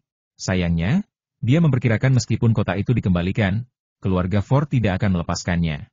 Jadi satu-satunya hal yang bisa saya lakukan sekarang adalah memikirkan bagaimana cara melarikan diri dari Vancouver. Cepat kemari. Sepertinya aku melihat wanita itu. Cepat pegang dia. Sebuah teriakan keras tiba-tiba terdengar tidak jauh dari sana, dan kemudian langkah kaki yang kacau menyerbu ke arah ini. Sialan. Ekspresi Jennifer berubah, dan dia segera bangkit dan lari. Di saat yang sama pencuri wanita cantik dikejar oleh keluarga Ford, Zhao Ling dan Zhong Zheng juga terbang ke Vancouver. Setelah keduanya turun dari pesawat, mereka langsung menuju markas rahasia staf umum di Vancouver. Saat ini, para agen di sini sudah siap. Ketika Zhao Ling dan Zhong Zheng masuk, para agen langsung tertawa. Salah satu pria parubaya terkemuka berkata, "Haha, Zhong tua, kamu akhirnya berpikir untuk mengunjungi saya. Tidak ada gunanya aku memikirkanmu setiap hari. Jangan sebutkan itu, tolong jangan khawatirkan aku. Semua orang tahu bahwa siapapun yang terobsesi denganmu, Wang Jiangwo, pasti akan mengalami kesialan selama 8 kehidupan. Zhong Zheng melambaikan tangannya secara berlebihan, lalu menyeringai dan berkata, "Hei, sejujurnya, aku datang ke sini kali ini hanya untuk melihat apakah adik iparku masih begitu cantik. Jadi jika kamu baik-baik saja, kamu bisa pergi sebagai sejauh yang kamu mau." Neneknya sebenarnya peduli dengan adik iparmu. Menurutku kulitmu gatal, bukan? Kenapa aku tidak memberimu pelajaran hari ini? Wang Jiangwo melotot, mengutuk dan bergegas, berteriak dan berkelahi dengan Zhong Zheng. Agen lain di sekitarnya tertawa dan tertawa. Yang satu mengatakan bahwa Zhong Zheng tidak pandai dalam keterampilan dan harus menurunkan berat badan untuk menurunkan berat badan. Seluruh ruangan tiba-tiba menjadi asyik. Mereka semua bersaudara dalam hidup dan mati. Mereka telah mengalami banyak pertemuan mendekati kematian bersama, jadi mereka memiliki hubungan yang sangat baik mereka dengan serius. Setelah beberapa lama, semua orang selesai bermain-main, dan Zhong Zhengcai memperkenalkan Zhao Ling kepada semua orang. "Haha, ternyata ini saudara Zhao Ling. Kamu adalah kebanggaan kami orang Cina. Jika bukan karena kamu, negara kami tidak akan berstatus internasional saat ini." Wang Jiangwo tertawa terbahak-bahak. Zhao Ling menyeringai dan mengedipkan mata saudara Wang. "Sama-sama. Saya orang Cina. Tentu saja, kita harus mempertimbangkan diri kita sendiri dalam segala hal. Hehe, seperti kata pepatah, hal-hal baik tidak akan diberikan kepada orang luar. Tentu saja, hal-hal baik pergi ke keluargamu sendiri. Ini kesalahan neneknya, kakak laki-lakinya mengatakan sesuatu yang buruk kepadaku." Wang Jiangwo menampar tangannya dan berkata sambil tersenyum heroik. "Oh, tidak banyak orang yang bisa kamu hargai. Orang tua." Zhong Zheng menoleh dan berkata, "Zhao Ling, kamu tidak tahu bahwa Wang Jiangwo memiliki temperamen yang aneh. Jika dia menyukaimu, dia akan bersedia berteman bahkan jika kamu seorang pengemis. Jika dia tidak suka kamu, dia tidak akan pernah berteman denganmu bahkan jika kamu adalah kaisar. Jaga dirimu." "Benarkah?" Zhao Ling menggosok tangannya. "Hei, sepertinya saudara Wang juga orang yang temperamental. Aku benci orang-orang yang kasar dan sombong." "Benar, benar. Saat saya melihat orang-orang sombong itu, saya ingin menembak mereka sampai mati." Wang Jiangwo merasa telah bertemu dengan orang kepercayaannya tapi serius. "Kakak, ada kesalahan yang Anda lakukan." "Hah? Jika kamu melakukan sesuatu yang salah, saudara Wang akan segera memberitahumu dan dia pasti akan mengubahnya." Zhao Ling mengangkat alisnya sedikit dan tersenyum dengan tenang. "Apalagi yang bisa terjadi? Tentu saja ini urusan Presiden Federasi Bumi." Wang Jiangwo berkata dengan marah, "Seperti anak kecil Anda mengatakan bahwa dengan status Anda saat ini, wajar untuk menjadi Presiden Pemerintah Federasi Bumi. Mengapa Anda menyerahkan posisi Anda kepada Kilo Amerika itu? Bagaimanapun, ini adalah pertama kalinya keduanya bertemu. Jika hal ini dikatakan kepada orang lain, mereka tidak akan pernah mengatakannya secara langsung." Namun, Wang Jiangwo tidak keberatan dan bahkan mendorong Zhao Ling untuk bersaing memperebutkan posisi itu. Zhao Ling mengerutkan bibirnya, dan matanya agak bermakna. Wang Jiangwo pasti berterus terang, tetapi sebagai agen yang berpengalaman, tidak peduli seberapa lugasnya dia tidak akan berbicara dengan santai. Jika tidak, dia akan mati saat menjalankan misinya berkali-kali. "Hei, saudara Wang, sekarang Kilo telah menjadi Presiden Federasi, saya tidak bisa menjatuhkannya begitu saja dan naik sendiri, kan? Dengan cara ini, posisi Presiden Federasi akan menjadi terlalu sepele, dan itu akan merugikan perkembangan umat manusia di masa depan." Zhao Ling menjawab sambil tersenyum, tetapi tidak mengatakan apapun sampai mati. Zhong Zheng melambaikan tangannya. "Baiklah, Lawang, kapan kamu bisa mengendalikan mulutmu? Kami di sini untuk berbisnis kali ini. Ngomong-ngomong, bagaimana situasi ular berbisa itu?" "Hei, saudara Zhao Ling, tidak masalah. Saya, Tuan Wang, hanya ingin berbicara omong kosong. Anggap saja Anda belum mendengar apa yang saya katakan hari ini." Wang Jiangwo menyeringai dan tertawa sedikit malu mengenai ular berbisa itu. "Saya telah mengirim orang untuk mengawasinya." "Haha, saya mengerti orang-orang ini. Setelah mereka memastikan bahwa mereka aman, mereka akan segera mengambil tindakan." "Baiklah, Lawang, kamu harus mengawasi ular berbisa itu dan memastikan tidak ada yang salah. Aku akan membawa Zhao Ling ke hotel." "Jangan khawatir. Apakah kamu masih mengkhawatirkanku, Wang Tua, melakukan sesuatu?" Wang Jiangwo melambaikan tangannya dengan sembarangan. Zhao Ling tersenyum dan tidak berkata apa-apa, berbalik dan pergi bersama Zhong Zheng. Setelah keduanya meninggalkan stasiun, mereka memanggil taksi di sepanjang jalan. Kedua belah pihak sengaja menghindari topik tersebut dan hanya mengobrol santai. Setelah tiba di hotel, mengambil kartu kamar dan kembali ke kamar yang dipesan, Zhong Zheng menutup pintu. Ketika dia berbalik, dia menemukan Zhao Ling sedang menatapnya dengan penuh perhatian. Zhong Zheng menggelengkan kepalanya sambil tersenyum. "Masam, tahukah kamu bahwa dengan statusmu saat ini, siapapun yang dipandang olehmu seperti ini akan mendapat tekanan psikologis yang besar? Sayangnya, jika ada yang ingin kamu tanyakan, tanyakan saja. Aku berjanji padamu akan tahu semuanya, Yan." Kalau kamu terus menatapku seperti ini, aku takut sekali kalau aku pingsan. Hehe. Zhao Ling tersenyum lembut, berbalik dan berjalan ke sofa untuk duduk. Apa yang sebenarnya terjadi hari ini? Apakah kata-kata Wang Jiangwo bermaksud sendiri? Atau dia mewakili kalian semua? Kamu sudah menebaknya dan masih bertanya? Zhong Zheng melambaikan tangannya dan duduk di hadapannya. Sebenarnya, kami selalu bermaksud seperti ini, tetapi para petinggi tidak tahu bagaimana cara memberitahumu. Lagi pula, dengan statusmu saat ini, jika kamu tidak mau melakukannya sesuatu, para petinggi tidak akan pernah berani memaksamu. Selain itu, Kilo sudah menjadi presiden dan masa jabatannya baru saja dimulai, jadi para atasan menyembunyikan masalah tersebut untuk sementara dan berencana untuk membahasnya nanti terungkap oleh mulut besar Wang Jiangwo hari ini. Sekarang kita sudah mengungkapnya, mari kita perjelas. Seberapa jauh kamu ingin aku membantumu? Zhao Ling menyentuh dagunya dengan pandangan yang dalam. Tidak, Anda telah melakukan kesalahan. Bukan karena Anda membantu kami, tetapi selama Anda bersedia bersaing untuk posisi itu, kami semua bersedia mengikuti jejak Anda. Kami hanya memiliki satu tujuan, dan itu adalah untuk memperluas pengaruh Tiongkok. Biarkan bangsa Tiongkok benar-benar bangkit. Pada saat ini, Zhong Zheng, agen yang selalu serius, sebenarnya memancarkan semacam api fanatik di matanya. Dia seperti orang percaya yang fanatik, meledak dengan semangat yang tak terbatas. Coba pikirkan, situasi seperti apa yang dialami dunia sejak berakhirnya dinasti Qing dan Republik Tiongkok selama lebih dari 100 tahun? Di dunia ini, orang Barat selalu memiliki keputusan akhir. Dapat dikatakan bahwa seluruh dunia adalah wilayah pengaruh mereka. Meskipun Tiongkok telah berkembang dalam beberapa tahun terakhir, pengaruhnya masih belum sebaik negara-negara Barat secara keseluruhan. Zhong Zheng mengepalkan tinjunya dengan keras dan berkata dengan nada yang sangat tegas, ya, karena penampilan Anda, pengaruh Tiongkok kami semakin meningkat dari hari ke hari, tetapi ini tidak cukup. Yang kami harapkan adalah Tiongkok dapat menjadi pusat kekuatan seluruh dunia. Kami ingin semua orang kami bangga berbicara bahasa Mandarin dan mempelajari etika Tiongkok. Kami ingin menjadikan seluruh dunia sebagai wilayah pengaruh orang Tiongkok. Juga, bukankah Anda selalu ingin mengintegrasikan semua kekuatan manusia dan mencapai integrasi global yang sebenarnya? Namun saya ingin memberitahu Anda, jika Anda selalu acuh tak acuh terhadap dunia seperti sekarang, maka jika Anda ingin mencapai tujuan Anda akankah itu masih jauh? Zhong Zheng sedikit mencondongkan tubuh ke depan dengan mata tajam. Kami tahu karakter Anda. Meskipun Anda terlihat sinis di permukaan, Anda selalu memikirkan seluruh umat manusia di dalam hati Anda. Alasan mengapa Anda membuat diri Anda tanpa menyendiri adalah karena Anda takut itu jika Anda benar-benar mulai merebut kekuasaan, itu akan memicu konflik internal antar umat manusia, dan yang paling menderita adalah orang-orang biasa, bukan? Zhao Ling sedikit mengangguk, menyetujui kata-kata Zhong Zheng. Tidak salah jika Anda berpikiran demikian, namun Anda melupakan satu hal, yaitu konflik tidak akan hilang, hanya akan disembunyikan sementara. Kemudian seiring berjalannya waktu akan terus menumpuk dan meluas, seperti sebuah bola salju. Saya dapat memberitahu Anda dengan pasti bahwa konflik dalam diri manusia tidak terjadi sekarang hanya karena penindasan dari luar terhadap raksasa batu. Namun, setelah krisis raksasa batu teratasi, apa yang akan terjadi? Zhong Zheng mengungkapkan penilaiannya dengan nada tegas perang. Setiap perubahan pada umat manusia disertai dengan perang skala besar.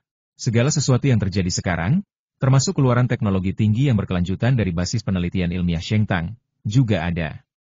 Memperkuat obat-obatan, DLL, yang telah membawa perubahan besar yang belum pernah terjadi sebelumnya bagi umat manusia, dan perubahan berarti persaingan untuk mendapatkan kepentingan. Begitu krisis eksternal teratasi, konflik internal akan segera pecah, dan perang tidak dapat dihindari. Dan itu sama sekali bukan perang biasa. Anda bisa menyebutnya Perang Dunia III tanpa berlebihan. Kerugian yang ditimbulkan pada masyarakat akan lebih besar pada saat itu, jauh di luar imajinasi Anda, jadi Anda tidak bisa lagi terlepas. Anda harus mengambil keuntungan fakta bahwa krisis eksternal masih ada, dan gunakan kekuatanmu yang tak tertandingi untuk menakut-nakuti semua orang dan mengendalikan seluruh umat manusia.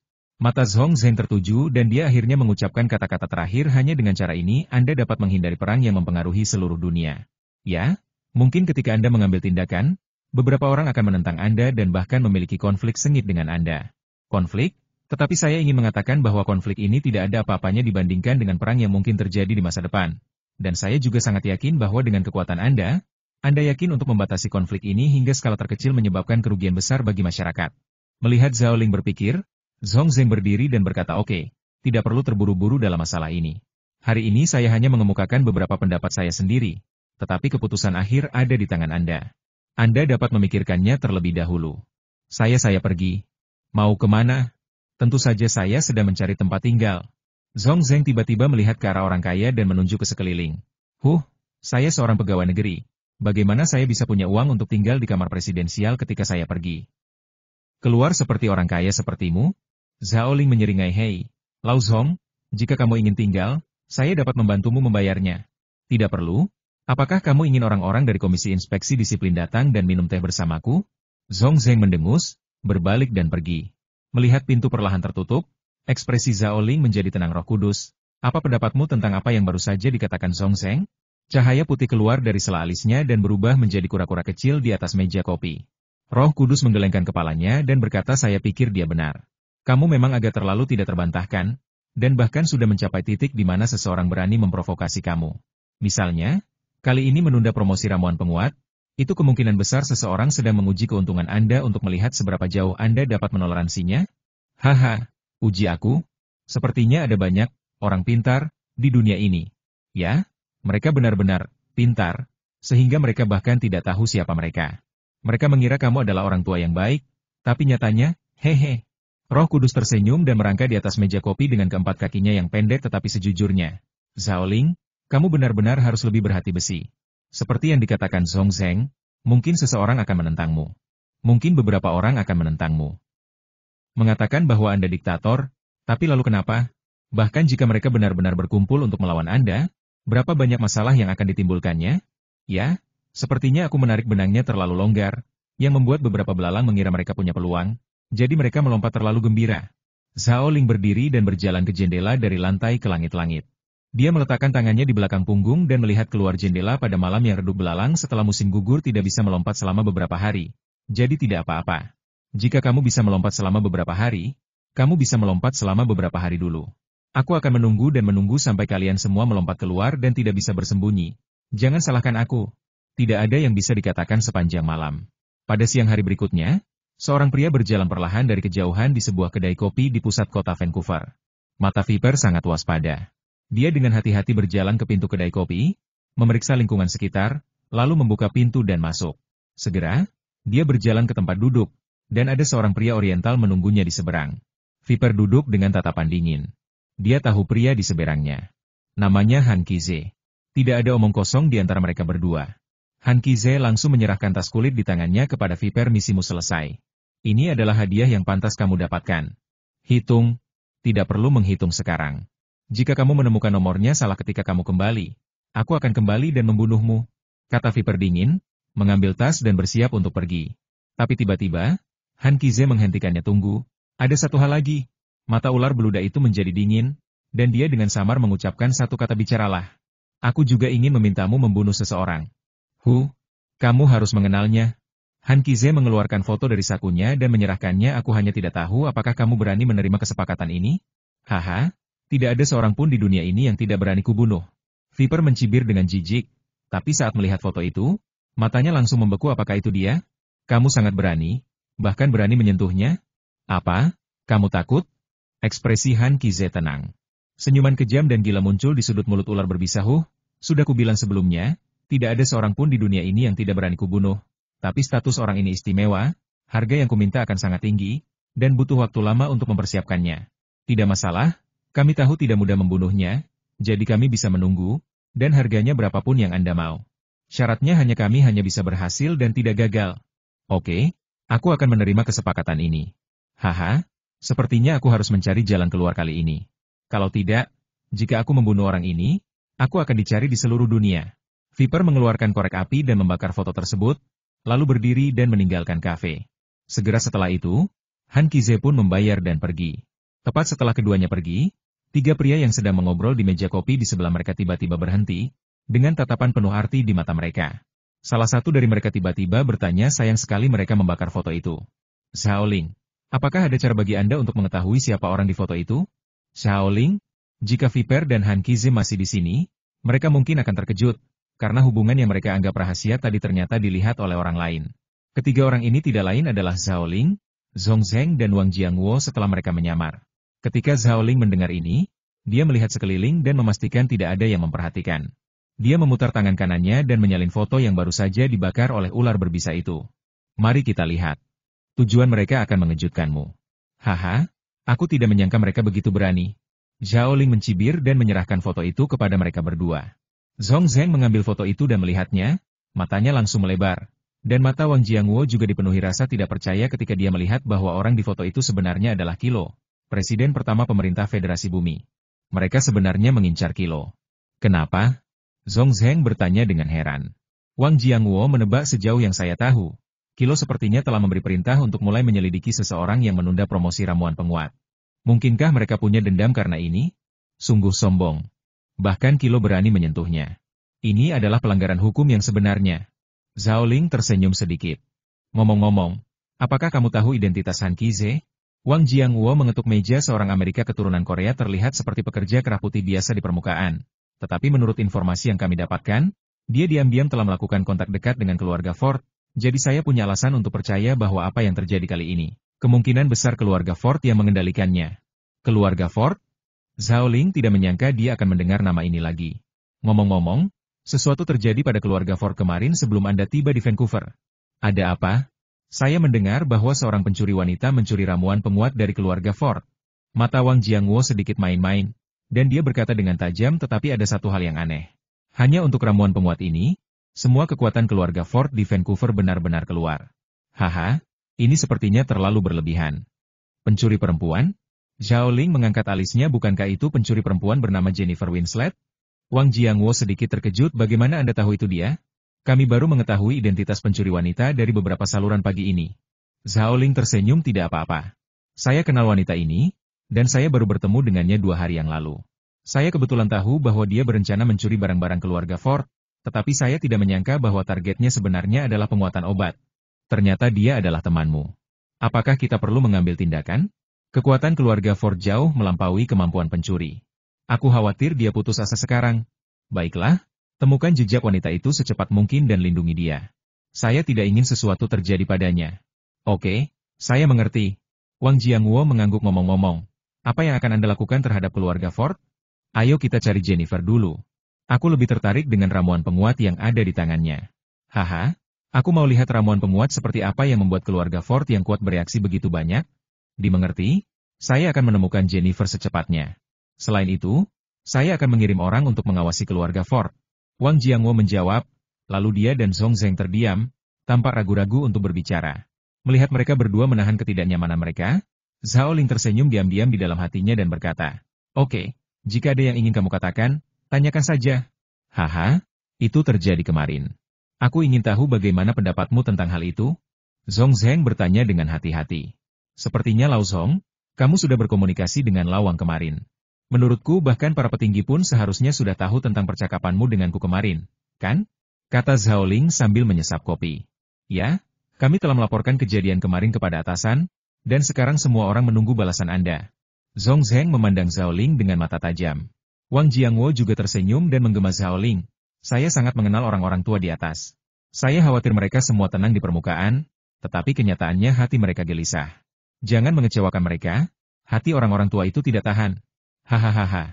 Lawang, kamu sudah mengatakannya, bagaimana aku masih bisa menolak?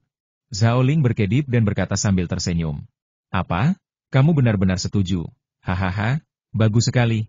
Kok Pak Tua masih belum bisa mengubah kebiasaan merengek? Zhong Zheng memutar matanya, dan kemudian dia menjadi bersemangat. Wajahnya memerah karena kegembiraan Zhao Ling. Senang sekali Anda setuju. Selama Anda bersedia mengambil tindakan, masa depan bangsa Tiongkok kita tidak akan dapat dihentikan. Zhong Tua, jangan hanya bergembira. Seperti kata pepatah, pertama-tama kamu harus menjadi penjahat, lalu menjadi pria sejati. Ada satu hal yang harus dijelaskan sebelumnya. Aku benci pengkhianatan. Karena kamu bersikeras mendorongku, maka kita terikat bersama dan tidak ada yang mau. Anda diizinkan turun di tengah jalan. Jika tidak, jangan salahkan saya karena tidak baik. Jangan khawatir, apakah kita belum memahaminya? Zhong Zheng melambaikan tangannya dengan acuh tak acuh. Bagi kami, hanya Anda yang dapat mencapai tujuan kami. Dan bagi Anda, hanya kami, penduduk tanah air kami sendiri, di dunia ini yang dapat membuat Anda lebih mempercayai kami. Terlahir untuk berada di perahu yang sama. Benar, mulai hari ini, saya, Tuan Wang, akan menjadi bawahan Anda.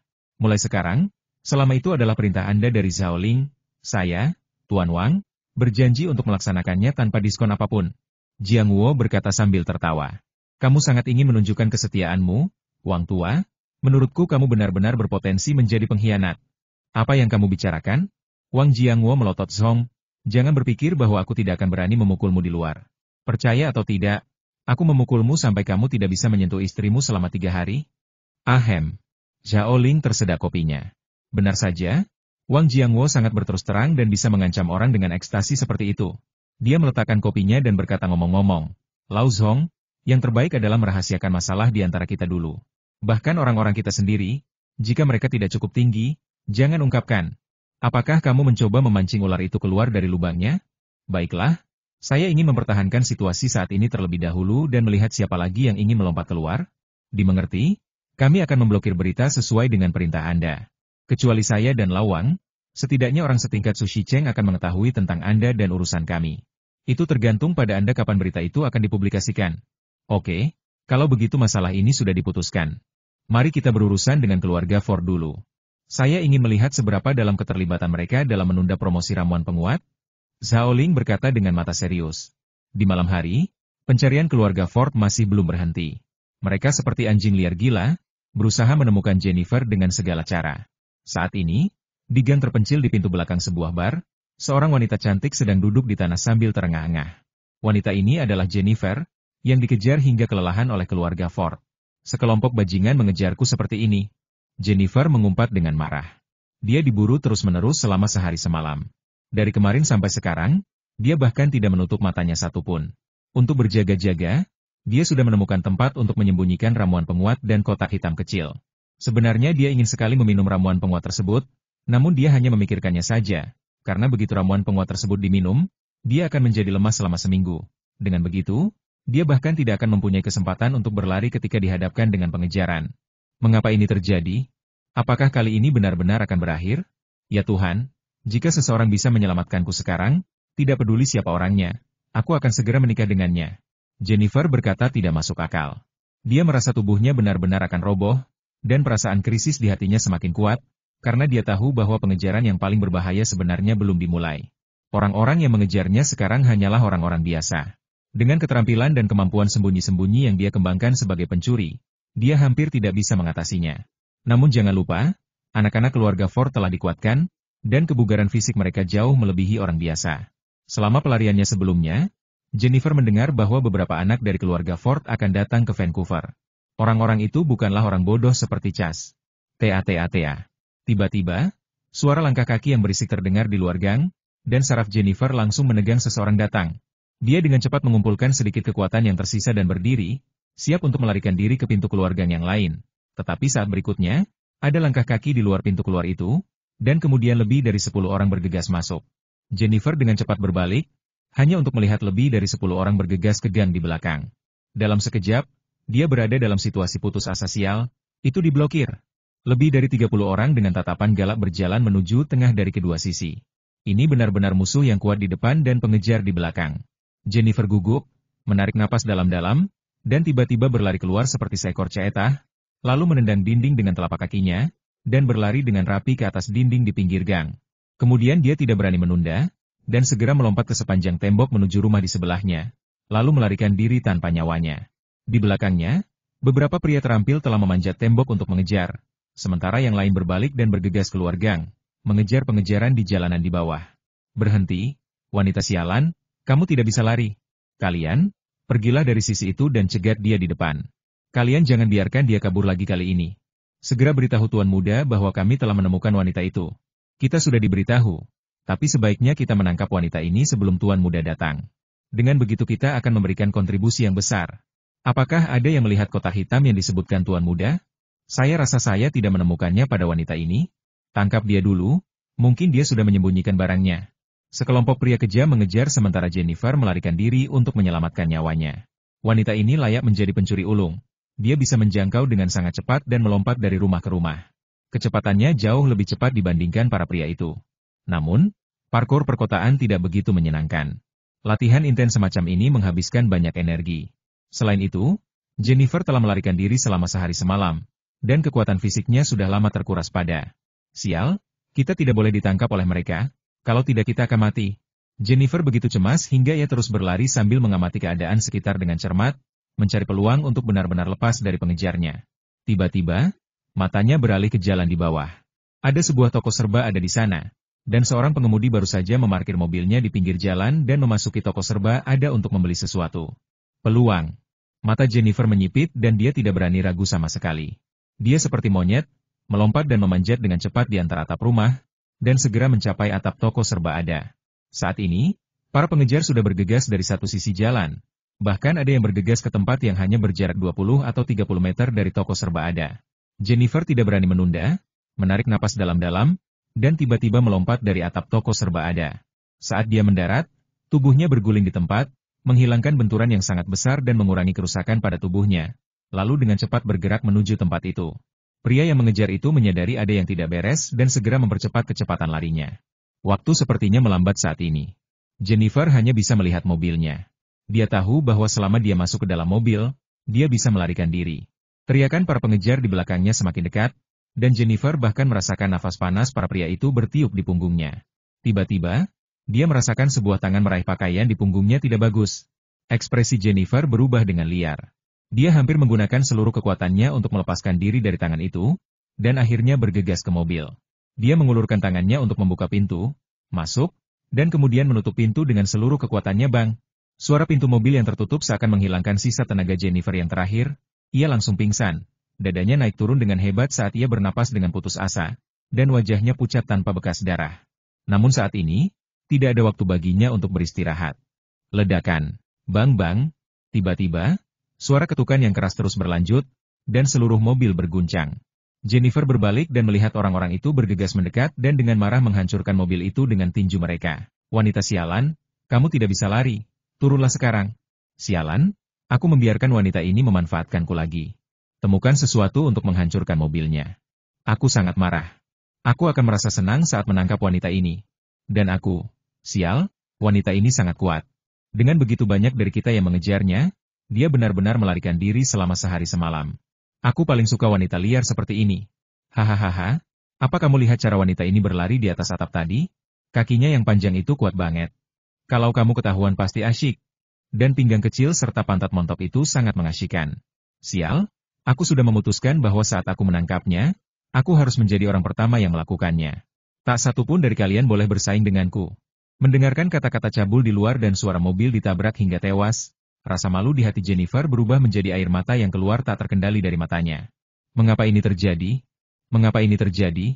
Dia menggigit bibirnya. Rasa malu dan takut membuatnya mengepalkan tangannya erat-erat, dan kukunya hampir menusuk telapak tangannya. Tapi dia tahu ini bukan waktunya untuk mengeluh. Dia harus pergi secepat mungkin. Kalau tidak dia akan ditangkap oleh orang-orang ini dan akhir hidupnya akan sangat menyedihkan. Bajingan sialan. Jika kau membiarkanku melarikan diri, aku akan membalasmu 10 kali lipat atas apa yang terjadi hari ini. Jennifer menyeka air mata dari wajahnya, lalu menyalakan mobil, memasang persneling dan menginjak pedal gas, dan bergegas keluar dengan ledakan dari mobil. Terdengar teriakan kaget dari sekeliling, dan orang-orang itu terkejut dan segera mundur karena takut dipukul sampai mati. Sial, wanita ini gila. Omong kosong, dia sudah gila. Bagaimana rasanya dikejar siang dan malam? Terkadang saya mengagumi wanita ini. Bagaimana dia bisa bertahan begitu lama tanpa menyerah? Berhenti bicara omong kosong, kita tidak bisa membiarkan dia melarikan diri kali ini. Beritahu saudara di seberang dan pergi untuk mencegatnya. Tidak perlu, dia tidak bisa melarikan diri. Nah, apa maksudmu? Semua orang tiba-tiba melihat ke arah orang terakhir yang berbicara. Saya melihat pria ini baru saja meletakkan ponselnya dan berkata kepada semua orang sambil tersenyum, "Masam tuan muda ada di sini." Ekspresi semua orang tiba-tiba turun. Setelah bekerja dalam waktu yang lama, mereka tidak menyangka akan memanfaatkan kesempatan untuk melakukan perbuatan baik pada akhirnya. Hati Jennifer dipenuhi dengan kegembiraan, dia akhirnya lolos lagi. Tapi dia tahu sekarang bukan waktunya untuk berbahagia. Dia harus melarikan diri dari sini secepat mungkin dan mencari tempat yang aman untuk bersembunyi. Memindahkan gigi untuk berakselerasi dan menginjak pedal gas, Jennifer dengan lihai mengendalikan mobil. Keahliannya tidak kalah dengan pembalap profesional. Saya melihat mobil hitam itu, seperti sambaran petir, melaju kencang di jalan, dan para pengejar di belakangnya didorong semakin jauh. Tepat ketika Jennifer mengira krisis ini akan segera teratasi, tiba-tiba, sosok hitam melintas melewati pandangan sekelilingnya. Apa yang terjadi? Dia segera menoleh untuk melihat, tetapi tidak menemukan apapun. Apakah karena aku terpesona? Jennifer penuh dengan keraguan dan memiliki firasat yang sangat buruk di dalam hatinya. Dia tidak menyangka dirinya terpesona. Namun bayangan hitam tadi membuatnya sadar bahwa mungkin apa yang dia takuti akhirnya akan terjadi. Apa yang harus saya lakukan? Jika mereka benar-benar mengejar saya, Saya khawatir saya benar-benar tidak akan bisa melarikan diri. Jennifer begitu cemas sehingga dia menginjak pedal gas lebih keras. Berharap kecepatan mobilnya akan meningkat terlalu cepat untuk melewati orang-orang itu. Tapi, tiba-tiba, sesosok tubuh muncul di depan mobil. Itu adalah seorang pria muda dengan rambut coklat. Menghadapi mobil yang melaju kencang, pemuda itu tidak hanya tidak takut, tapi malah menyeringai kejam di bibirnya. Sial, memang anak-anak keluarga Ford yang ada di sini. Enhancer sialan. Jennifer ngeri dan menginjak pedal gas sekuat tenaga. Tiba-tiba mobil itu menabrak pemuda di depannya seperti anak panah dari tali. Pergerakan di sini pun sempat membuat khawatir orang yang lewat. Melihat mobil hendak menabrak pemuda tersebut, semua orang berteriak ngeri. Namun saat ini, dia melihat pemuda itu membungkuk dan mengulurkan tangannya ke depan. Sebenarnya mencoba menghalangi mobil tersebut. Apakah dia bodoh? Beraninya Anda menolak dampak mobil? Orang yang lewat menatap pemandangan ini dengan mata terbelalak dan tidak percaya. Ledakan. Tiba-tiba terdengar suara keras, dan tidak ada darah dan daging yang berterbangan seperti yang diharapkan. Pemuda itu justru menolak mobil tersebut. Tangannya sepertinya terbuat dari besi. Pada saat terjadi benturan, tangannya tenggelam dalam kebagian depan mobil. Seluruh tubuhnya terdorong ke belakang oleh benturan yang kuat, dan kakinya membuat 2 garis di tanah bekas hitam. Bahkan asap hitam keluar dari sepatu di bawah kakinya. Kebugaran fisik yang mengerikan dan kekuatan fisik yang kuat membuat semua orang tercengang, dan juga membuat Jennifer di dalam mobil ngeri. 1 orang dan 1 mobil terus meluncur seperti ini, dan akhirnya berhenti setelah 20 atau 30 meter. Pemuda itu berdiri perlahan, butiran keringat mengucur dari wajahnya. Terlihat jelas bahwa meskipun dia memblokir mobil, dia telah menghabiskan banyak energi. Namun ekspresinya sangat bersemangat suatu hari dia benar-benar bisa gunakan kekuatanmu sendiri untuk memblokir mobil yang sedang mengemudi gila. Enhanced Man. Dia adalah Enhanced Man. Seruan tiba-tiba datang dari kerumunan penonton, dan semua orang segera melirik pemuda itu dengan rasa ingin tahu. Meski manusia yang disempurnakan bukan lagi hal baru di kalangan masyarakat kelas atas, namun masih jarang orang awam yang melihatnya, apalagi pemandangan sengit tabrakan dengan mobil di jalan raya. Pada saat ini, serangkaian bayangan lain muncul, dan 3 pemuda lagi muncul di lapangan. Salah satu pemuda bergegas sambil mencibir, merobek pintu mobil dengan tusukan, dan kemudian mencubit lehernya, menarik Jennifer keluar dari mobil. Berdebar. Pemuda itu melemparkan Jennifer ke tanah, dia memang cantik. Pantas saja si idiot Cas terpesona padamu. Pemuda botak lainnya datang dan mencibir sambil menyeringai tegas, hahaha. Nona Jennifer yang cantik, kamu harusnya tahu apa yang harus dilakukan sekarang, kan? Serahkan barang-barang keluarga kita, kalau tidak, Jennifer duduk di tanah dan mundur ketakutan dengan tangan dan lututnya. Di belakangnya ada toko minuman dingin terbuka saat ini, pelanggan sedang duduk di meja sambil makan es krim. Apakah kamu pikir kamu masih bisa melarikan diri? Pemuda botak itu berkata sambil bercanda seperti kucing mengejar tikus. Dan ketiga pemuda lainnya tertawa terbahak-bahak setelah mendengar ini. Kenapa repot-repot berbicara dengannya begitu lama? Mengapa kita tidak menangkap dan menggeledahnya saja? Saya tidak percaya kita menelanjanginya dan masih tidak dapat menemukan barang-barang kita. Jangan datang ke sini. Jennifer berteriak ketika mendengar ini, katakan padamu, aku telah menyembunyikan barang-barangku. Jika sesuatu terjadi padaku, kamu tidak akan pernah menemukannya. Hahaha, ancaman semacam ini benar-benar tidak berdasar. Selama aku menangkapmu, tentu saja aku punya 10.000 cara agar kamu memberitahuku di mana kamu menyembunyikan barang-barangmu.